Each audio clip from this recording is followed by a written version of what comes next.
Could you talk us through what you found is happening with these daily stress processes as we age? Yeah, so what I tell people is that there is some good news for growing older. And one is that you seem to handle daily stress better as you grow older. And this is consistent with a lot of theories of emotion regulation as we age. So what we find with, because we have this longitudinal study, we've now been collecting data over 20 years of people's adult lives. And as people grow older, they report fewer daily stressors. So from your 20s all the way to your 70s, on average, people are experiencing less exposure to daily stressors. As I mentioned before, what seems to be, more important is what we call stressor reactivity. So negative emotions on days you have stressors. And here again, we see an age advantage is that as people grow older, they are less reactive to daily stressors compared to when they were younger. And so there appears to be an age advantage.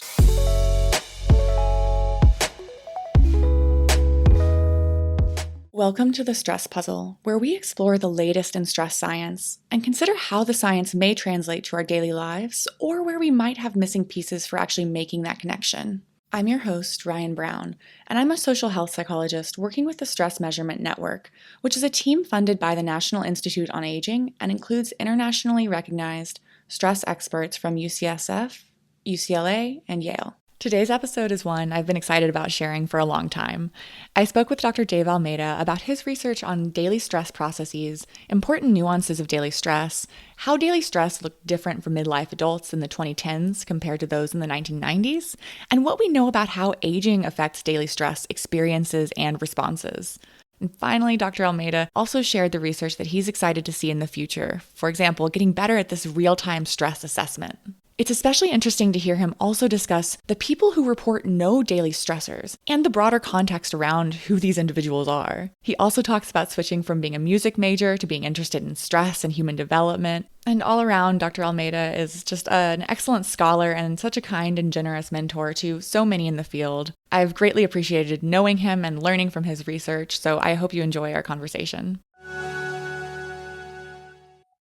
I'm joined today by Dr. David Almeida, who's a professor of human development and family studies at Penn State. He's a lifespan developmental psychologist who has focused his research on stress and health with a primary focus on how daily stress experiences and processes relate to healthy aging. Dr. Almeida developed the Daily Instrument of Stressful Experiences to support this research, which has now been used in numerous large-scale epidemiologic and intervention studies on health. Dr. Almeida is the principal investigator of the National Study of Daily Experiences, which is an in-depth daily study embedded in MIDAS and the largest longitudinal diary study of daily experiences and health in the US. I have also been so fortunate to work with Dr. Almeida through my postdoc, and so I can definitely say he's a wonderful collaborator and mentor. All that to say, welcome, Dr. Almeida, and we are so happy you could join us for this episode of the Stress Puzzle. Thanks for inviting me, Ryan. I look forward to our conversation. Yeah, and just to get us started, you've really done so much important work disentangling daily stress processes. And we'll get to more of what you found and, measurement and all of that in a minute. But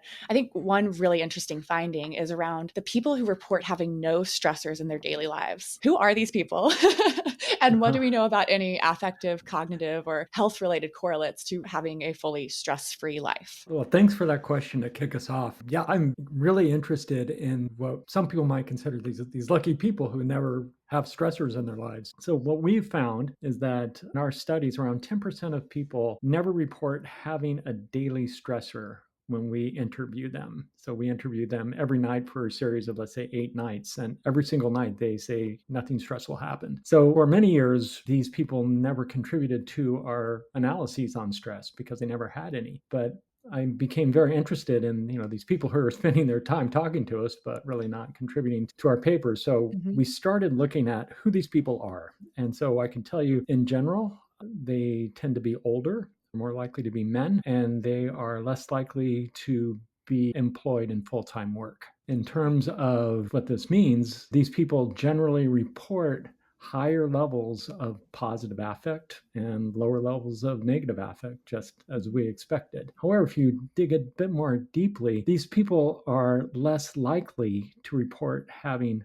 positive events in their lives as well. They're also less likely to report having social support exchanges. So they're less likely to give social support, but they're also less likely to receive social support. Finally, if we look at measures of cognitive functioning, individuals who report no stressors in their life do worse on cognitive tests. And so we were able to look at concurrently how do they perform on cognitive tests, and they perform around a half a standard deviation lower than people who report any stressors in their lives. And then when we look over time, they also are less likely to maintain cognitive function, and we actually see these are the people who are most likely to show some cognitive decline over time. And so the general answer is that there could be something about daily stress that is beneficial, both in terms of it might expose you to social interactions, it might be related to positive events that you also experience, and it also might be healthy for your cognition. This idea of our social world is stressful, and yet so much of the meaning that we get from our lives comes from it is something that's really been captivating to me. And I know you've done some work with this idea of hormetic stress, or thinking about what level of stress do we sort of want to see. And so I'm wondering if you could speak at all to what I think you're getting at with it doesn't seem like being fully stress-free is necessarily the ideal. So what is sort of this profile that maybe is more adaptive over time? Yeah. So again, this is an area of work that we're really exploring a lot right now. And so one set of analyses that we did is that because we saw that people who reported no stressors weren't doing great in terms of social interactions, we decided to look at people who were experiencing stressors. So we looked at on days you experience stressors, are you more or less likely to have a social interaction? And what we found is that on days people experience stressors, they're more likely to have a social interaction compared to days that they don't experience stressors. And so that made us think, oh, well, maybe there's some benefit to having some stress in your life. And so, the most recent set of analyses that we did is went back and basically reanalyzed some of our initial work rather than assuming that we'd see this linear relationship between stress and, let's say, life satisfaction. So more stress, worse life satisfaction, or more stress, more psychological distress. We decided to look at nonlinear effects, basically looking at an inverted U or a U shape, depending on the outcome. And again, what we found is that people who reported, in the face of a stressor, people who reported absolutely no negative affect, they were the ones who had a bit of an uptick in terms of their psychological distress and lower life satisfaction. And so there's something about experiencing a little bit of stress that seems to be promoting, health and well-being. So again, I think the overall message that we have here is that there's some amount of stress that could be beneficial. And it's really caused us to sort of rethink, the role of stress in our lives and ways that stress can be adaptive. Yeah, absolutely. And as you're talking about this, it strikes me that I should back up and make sure that any listeners, we've talked about the difference between stress exposure and stress perceptions on the podcast before, but I think that what you do really beautifully is combine the stressor experience with your perception of it. And so I wonder if you could talk a little bit about the importance of both of those pieces of information. Yeah, thanks. Yeah, this is something that we've certainly been working on for a while, and think that it's really important for individuals who are interested in studying stress or even understanding stress is to acknowledge the fact that the stressful experience really involves, at minimum, two pieces of information. One is the stressor itself, or the threatening event, and then the other is the response to that threatening event. So what we try to do is measure both of those pieces of information and then try to understand how they couple together within a person over time. So how we do that is because we study stress in daily life, we ask people about their stressful experiences every day over a series of days. But rather than just ask how stressed are you, we ask specifically, did anything stressful happen, actual specific stressful events, things like an argument with somebody, a work deadline that's coming up, perhaps a child that's sick. But we also ask a whole host of potential stress responses. We're mainly interested in emotional responses, so we ask about positive affect and negative affect. So what our design allows us to do is then to link days in which people report having stressors with their reports of affect. So we call this stressor reactivity or stressor responsivity or stress-related negative affect, choose what you want to call it. But basically, it is a within-person association between a stressor occurring and, for the most part, the emotional response on those days. And so people who have heightened reactivity, they would be described as on stressor days, highly reactive person would have high levels of negative affect, really grumpy. And we sort of call those Velcro people.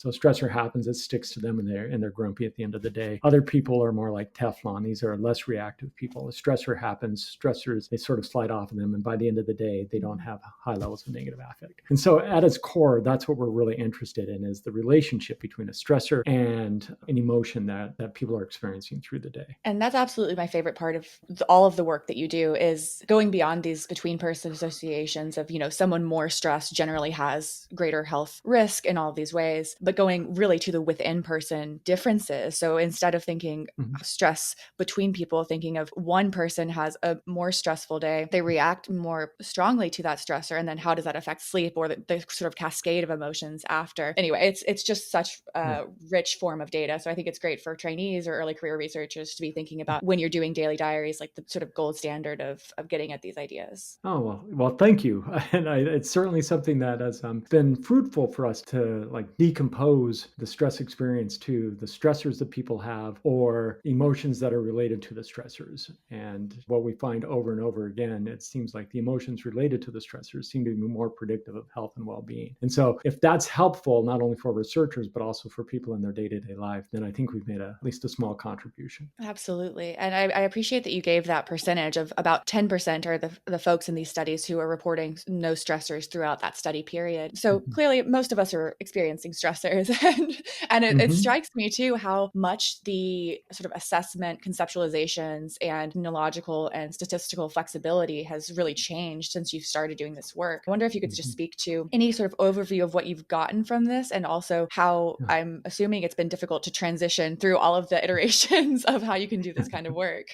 Yeah, it's hard for me to believe, but I've been conducting, my main study, the National Study of Daily Experiences you mentioned in my intro. We started this in 1995 for the advent of mobile phones. And really, the internet was certainly not as big as it is now. So I started my study by, at that point, what seemed like a huge advance was basically calling people on their landlines and doing Mhm. in-depth daily telephone interviews. And this was really great because we were able to get people to talk to us about their daily lives, and they would do this every single day. And we had some control over when they talked to us, better than like a paper pencil method, which was going on at that time, where you really didn't Sure. have much control over when people were reporting. And so we've continued to do daily telephone interviews. So we've now conducted 45,000 daily telephone interviews of people in our Wow. study, and we will continue to do so. However, because of technology, you're really able to get at daily experiences, certainly daily stressors, in a whole host of ways. And so using mobile devices where you have people report on their daily experiences throughout the day because they have basically a little mini computer with them. And so that makes it more advantageous to get more frequent assessments of people in their daily life, but also it allows you to assess potential stress responses in their daily life. And I think that's what's happening. The new advent is not just self-report, but also getting passive assessments of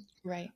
people's behaviors and potentially experiences. And so we're now, a lot of other stress researchers are trying to tap into this new passive assessment that you can get, physiology, GPS, behaviors, activity, and linking that to daily stress processes. So I think that's going to be the real future, is like, how do we continue to understand daily stress using the technology that we have, but also being sensitive to the fact that I believe that stress has this subjective component to it. Mhm. Agreed. And it's going to be difficult to get at a subjective component to daily stress if you're only getting passive assessment. I was speaking with Wendy Berry Mendez about this exact topic of all these wearables that want to have sort of a quote unquote stress score. And Mhm. what are you putting into that? And how many Yes. different processes is that actually indexing that are not just stress?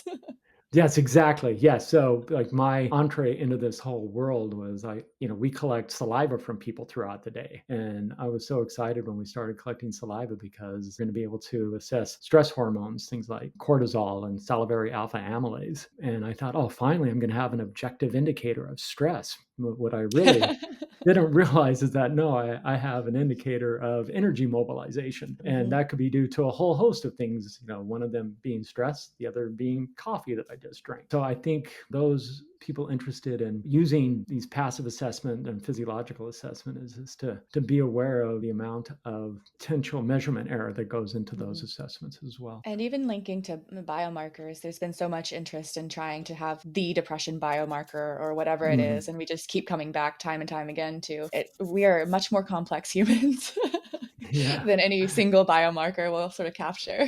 Yeah. But Sort of on that. so Oh yeah, go ahead. Oh, I'm sorry. I was just going to interrupt because you brought up a point that I'm thinking so much about now is Oh yeah, how can we please. use biomarkers in a way to help us understand, phenomena that we're interested in. So in Hmm. my case, stress. And most of the time, just I'll speak for myself, is that I think of the biomarker as sort of the outcome, the output, as my indicator of health. But I think one way to sort of move forward is to think of the biomarker as the trigger of Absolutely. an opportunity for assessment. And so if my blood pressure is elevated all of a sudden, or if my heart rate is Hmm. elevated, and using various algorithms, we can predict the likelihood of someone experiencing a stressful episode at that point. It could be something else, but that could be a time where we then use some sort of event triggering approach then to ask someone about their stressors. Hmm. So all I'm saying is that I think, the time is ripe for us to think about biology and biological markers, not as the output, but as potential input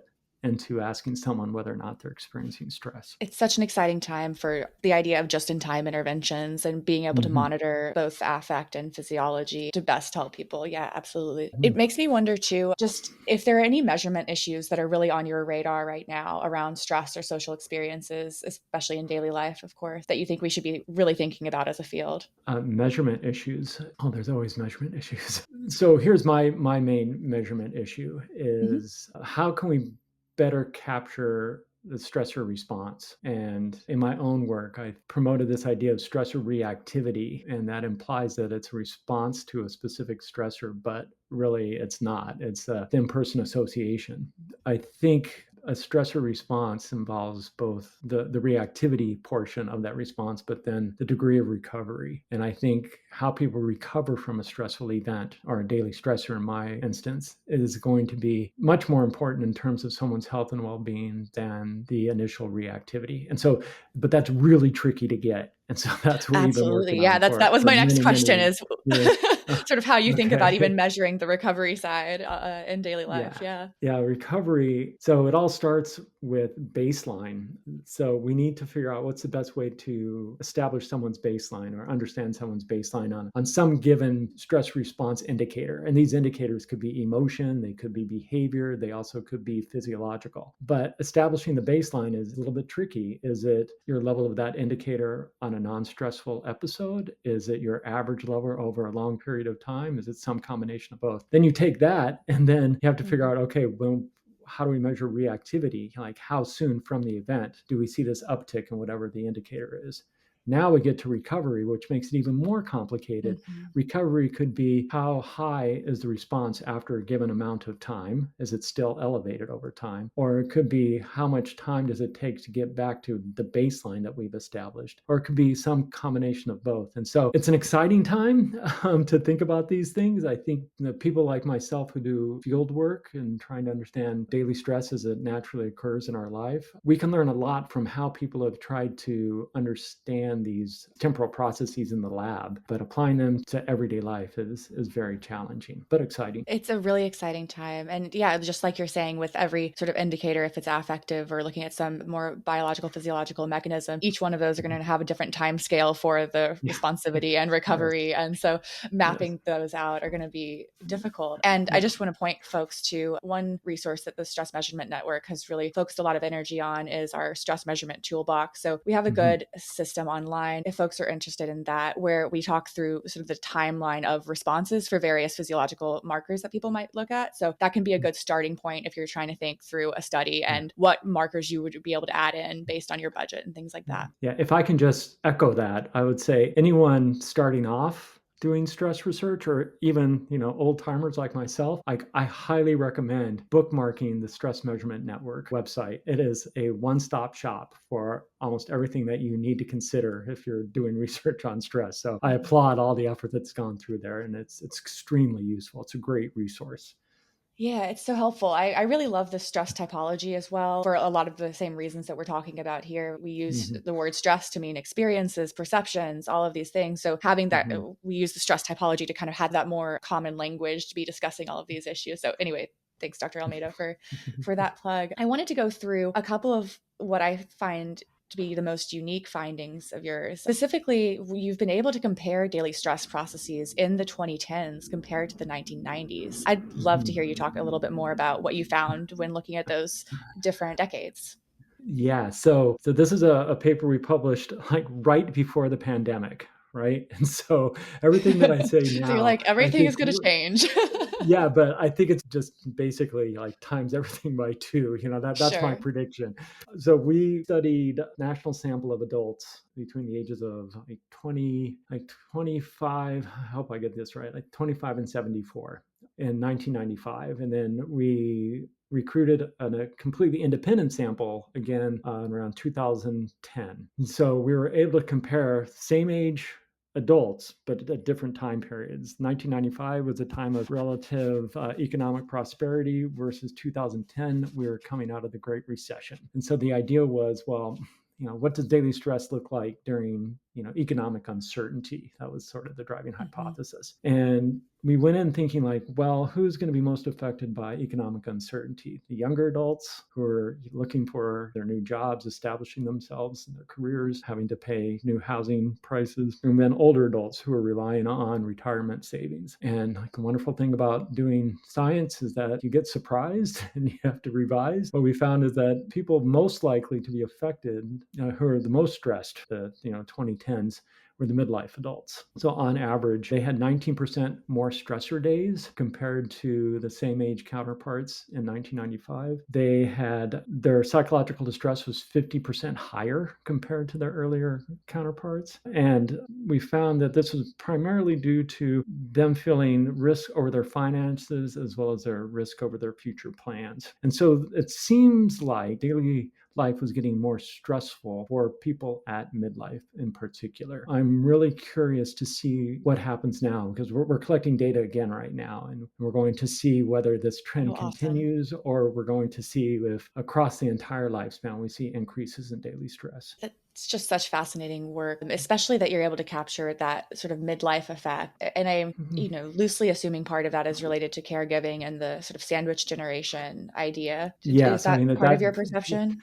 yeah, I think that's what we're really appreciating now is that the reason why we see this effect for midlife is that midlife has been described as the pivotal period of life. And pivotal, not only are you in the middle of your own life, but you're pivotal in terms of generations. And so you still have responsibility for children and potentially young adults, but you also have some caregiving responsibilities for the older generation. And so I think that combined sort of squeeze could be the reason why we see this heightened period, the historic period effect for midlifers. Mm-hmm. That makes a lot of sense. So another area that I've been really interested in of yours is looking at age effects with all of these processes. So could you talk us Mhm. through what you found is happening with these daily stress processes as we age? Yeah, so what I tell people is that there is some good news for growing older. And one is that you seem to handle daily stress better as you grow older. And this is consistent with a lot of theories of emotion regulation as we age. So what we find with, because we have this longitudinal study, we've now been collecting data over 20 years of people's adult lives. And as people grow older, they report fewer daily stressors. So from your 20s all the way to your 70s, on average, people are experiencing less exposure to daily stressors. As I mentioned before, what seems to be more important is what we call stressor reactivity. So negative emotions on days you have stressors. And here again, we see an age advantage is that as people grow older, they are less reactive to daily stressors compared to when they were younger. And so there appears to be an age advantage, certainly a clear age advantage in terms of exposure as well as reactivity. However, we see that this age advantage sort of plateaus around age 55 to age 60. And so, Interesting. all sort of decreases in reactivity seem to sort of fall off and sort of stabilize. And then later on in adulthood, in your 70s, 75, we begin to see an uptick in stressor reactivity. And so this caused me to pause and think about, well, there is a limit to this age advantage in Mhm. terms of how people handle stress. Basically, as people are growing older, they handle stressors better until around age 75. And then we begin to see this uptick. And I think that's probably due to the real stress of older adulthood. Right. You Okay, know, that's kind of what I was yeah, wondering is it yeah. your social network changing and then more Yeah. disease? Yeah. So the one thing we haven't done well probably gets you into like the next question you might want to talk about, which is, the extent to which health in and of itself poses this chronic stressor that taxes us on a daily basis. And so as both biological health, but functional health Mhm. continues to get worse as people grow older, then I see that it's probably becomes more and more difficult to handle daily stressors. So older adults have fewer stressors in their lives, these daily stressors. So they figured Mhm. out ways to not have the stressors. But when the stressors do occur, it looks like they could have some vulnerability in terms of their emotional reactions to them. Well, and I do love that you brought up the health piece of it, whether health status or I've been really fascinated by a lot of work coming out of Keely Muscatel's lab, sort of Mm-hmm.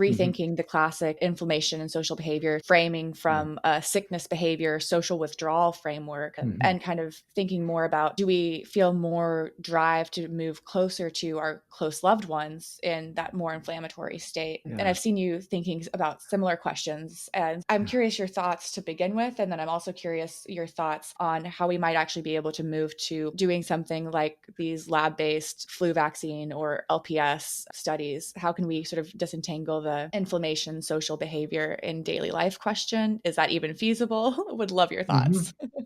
Yeah, so inflammation like is a great biological model to think about stress. If you think about inflammatory system as the main way our biology handles threats, internal threat, it may be the same things going on in terms of external threats, and we certainly see evidence of that. And so I've contributed to that literature as well as scores of other people. So people who experience stress in their lives, they have higher levels of inflammation, and even on days you experience stress, you might have higher levels of inflammation. But what I really like about the work you mentioned is that, well, then what does this inflammation do? This is this common thought, well, then it makes you sick and unhealthy. Well, it could also have other really important consequences. And so I am just beginning to understand what those consequences are. I don't want to hazard too crazy of a hypothesis, but there is Sure. a paper that just came out in Frontiers in Science that points to how inflammation can play not only important roles in terms of individual health, but also how it might play an important role in our planetary health,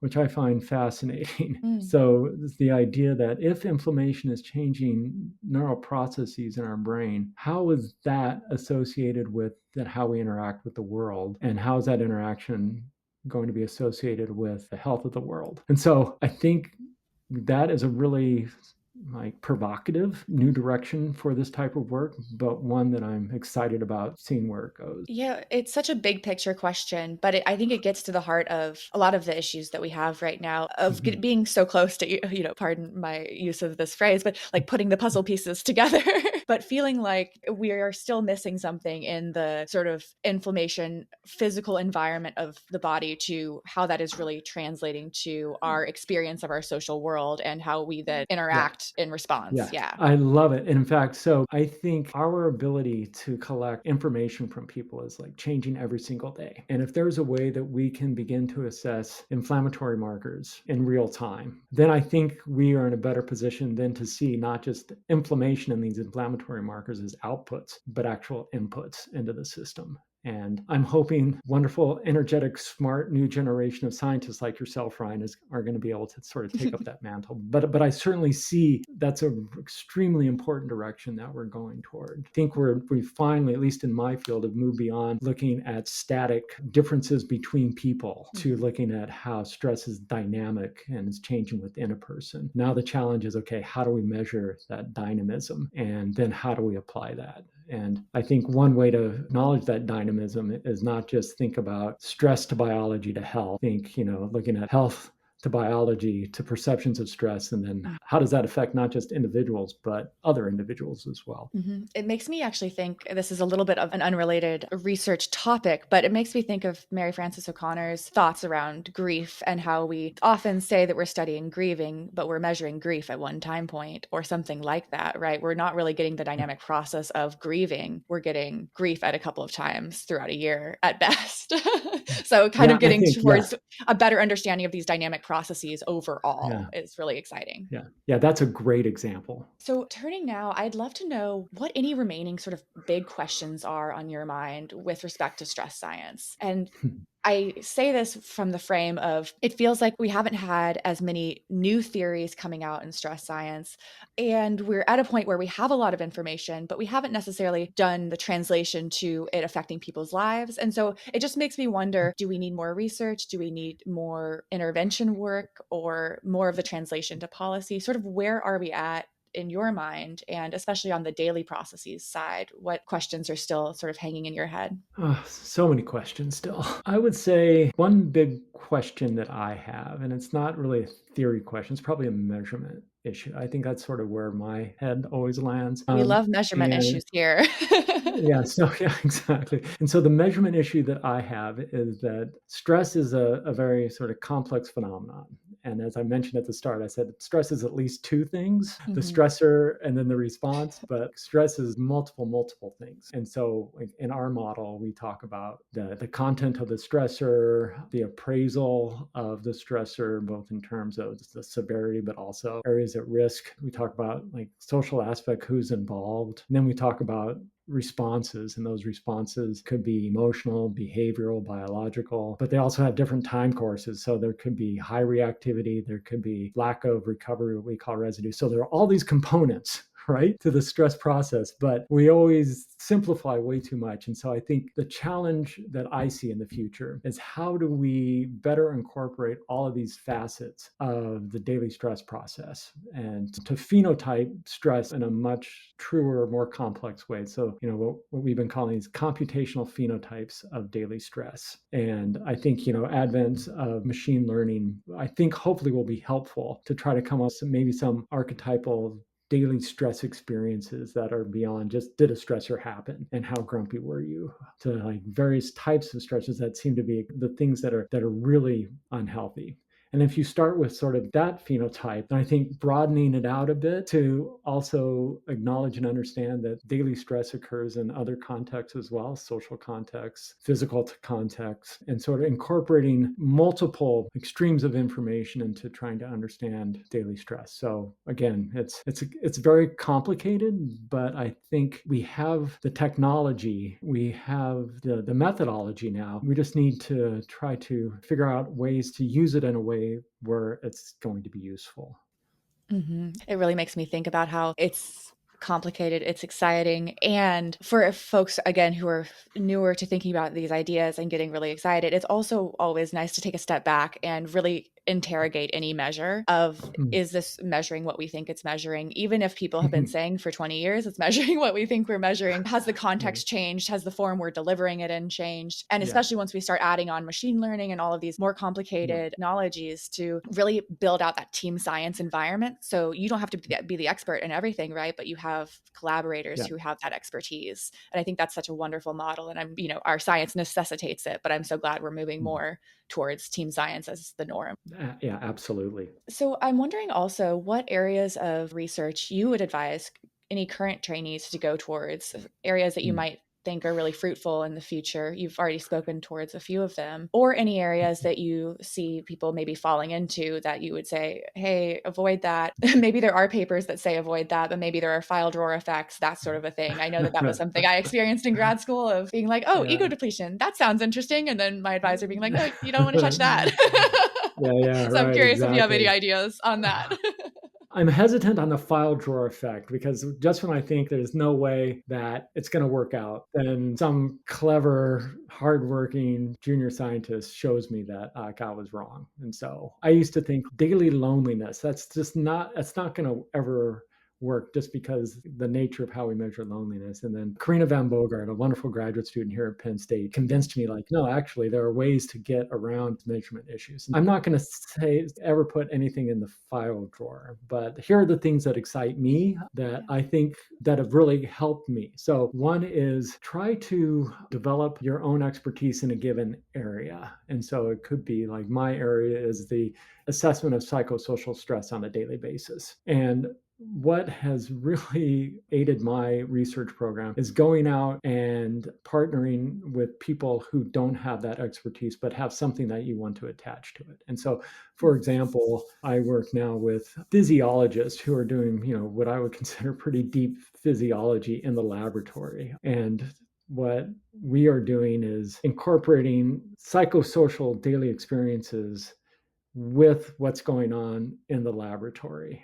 And in a way, I'm able to contribute to their understanding of stress, and they are absolutely contributing to my understanding of cardiovascular physiology.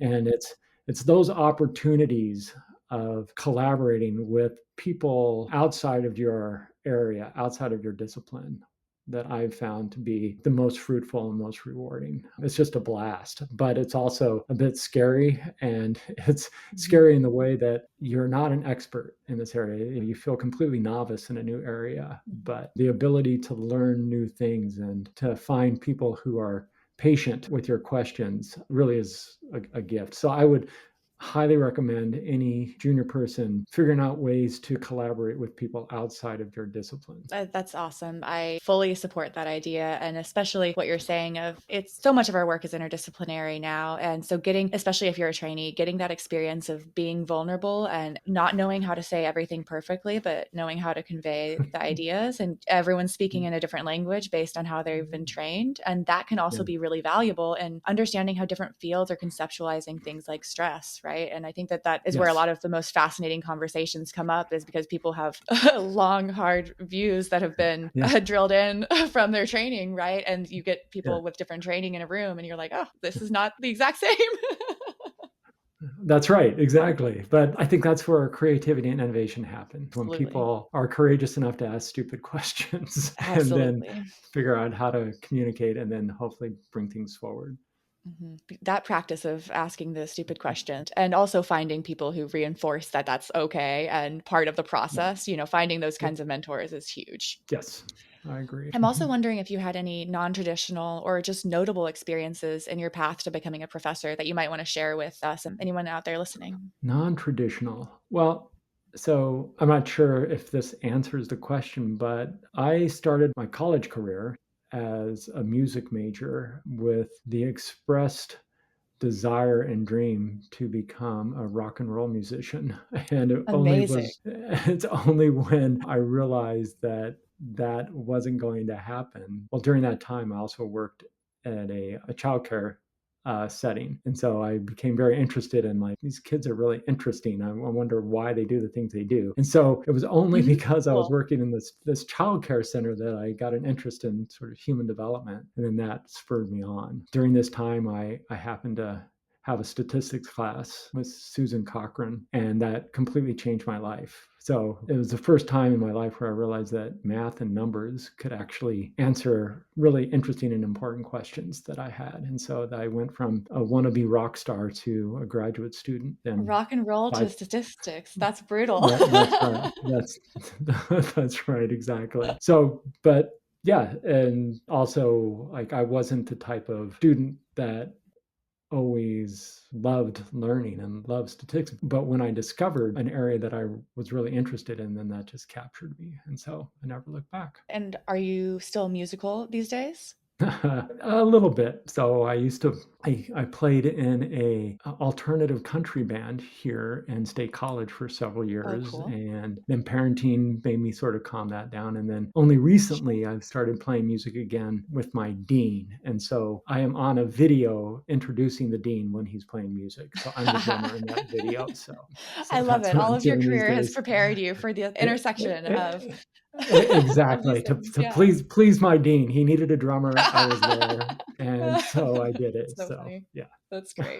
Cool. Yeah. Well, thanks for talking with us about that. And then last question, I just find it can be really helpful to discuss mistakes, especially for Mm, folks who are early in training or just an early career researcher, just to know mistakes happen, they don't define us, and we can hopefully learn from others who discuss their mistakes to feel a little bit more confident in communicating about these mistakes with your advisor or collaborators. Could you speak to any mistakes you've made throughout your career? This could be like a coding error or a mistake setting up a study. Love to hear yeah. just sort of what happened and how you navigated it. Yeah. So I can tell you regret that I fixed. And I would say this is a mistake as well. So in our National Study of Daily Experiences, the very first wave, I was so focused on measuring daily stress and basically things that I thought were associated with daily stress that I did not include measures of positive events or positive experiences. It basically took me another 15 years to appreciate the fact that other things were going on in life. And so I missed the opportunity to collect data and information about a really important thing. However, I was able to